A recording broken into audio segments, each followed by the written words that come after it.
వార్షిక తనిఖీలలో భాగంగా కొత్తపల్లి మండలం పోలీస్ స్టేషన్ను ఏలూరు రేంజ్ ఐజీ అశోక్ కుమార్ తనిఖీలు చేశారు. ఈ సందర్భంగా ఐజీ అశోక్ కుమార్ మాట్లాడుతూ, వార్షిక తనిఖీలలో భాగంగా ప్రతి పోలీస్ స్టేషన్ను తనిఖీ చేసి రికార్డులను పరిశీలిస్తున్నామన్నారు.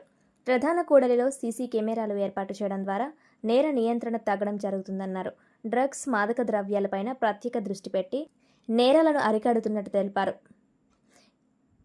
మైనర్లకు ఎవరైనా బైకులు ఇస్తే జరగకూడని ప్రమాదం జరిగినప్పుడు దానికి తల్లిదండ్రులు, బైక్ ఇచ్చిన వారు బాధ్యులవుతారని తెలిపారు.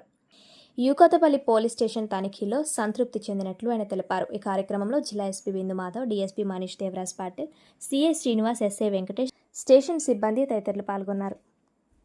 పోలీస్ స్టేషన్ తనిఖీ నిమిత్తం రావడం జరిగింది. కొత్తపల్లి ఏరియాలో, పిఠాపురం ఏరియాలో కానీ మొత్తం కూడా శాంతి భద్రతలు అన్నీ రివ్యూ చేయడం జరిగింది.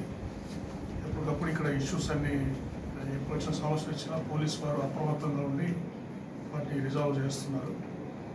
ముఖ్యంగా ఇక్కడ పెక్యులర్ ప్రాబ్లం ఉంది. సీ కోస్ట్, తర్వాత సీలోకి వెళ్ళడం రావడము, ఈ ఏరియాలో కొత్తపల్లిలో తర్వాత టూరిస్ట్ ఏరియా కూడా వస్తుంటారు, ప్రజలు వస్తుంటారు. దానివల్ల ఇక్కడ పోలీసు వారు చాలా అప్రమత్తంగా ఉండాలి. ఎప్పటికప్పుడు ఇష్యూస్ని జాగ్రత్తగా హ్యాండిల్ చేయాల్సిందిగా వారికి నేను ఆదేశించడం జరిగింది. అంతేకాకుండా జిల్లాలో మనము గంజాయి మీద చాలా ప్రత్యేక శ్రద్ధ పెట్టడం జరిగింది. ఆల్రెడీ జిల్లాలో ఉన్న పాత నేరస్తులందరి మీద కూడా నిఘా పెట్టమని డేటా అంతా రెడీగా ఉంది. మా దగ్గర అందరి మీద నిఘా ఉంది. ఇంకా కూడా కొత్త వారు ఎవరైనా వస్తున్నారు, దాని మీద కూడా నిఘా పెంచడం జరుగుతుంది. అంతేకాకుండా మనకి ఈ బోర్డర్ మార్గం ద్వారా ఒరిస్సాకి వెళ్ళి కొంతమంది ఇక్కడ గంజాయి ట్రాన్స్పోర్ట్ చేయడం, లోకల్గా తెస్తున్నట్టు మనకు సమాచారం ఉంది. అందుకని వీళ్ళు ఏం చేస్తున్నారంటే ఒరిస్సా నుంచి వస్తున్నప్పుడు పక్క జిల్లాలో వీళ్ళంతా అరెస్ట్ అవుతున్నారు.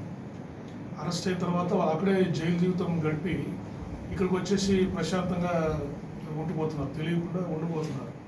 సో అందుకని ఈ అల్లూరు సీతారామరాజు డిస్ట్రిక్ట్ తోటి, తర్వాత వేరే నైబరింగ్ ఒరిస్సా పోలీస్ తోటి కూడా కోఆర్డినేట్ చేసి మన జిల్లా వాళ్ళు ఎవరైనా వెళ్ళి అక్కడ గంజాయి ఏమన్నా ప్రొక్యూర్ చేస్తున్నారా, అటువంటి వ్యక్తులు కూడా వివరాలు పూర్తిగా సేకరించడం జరుగుతుంది.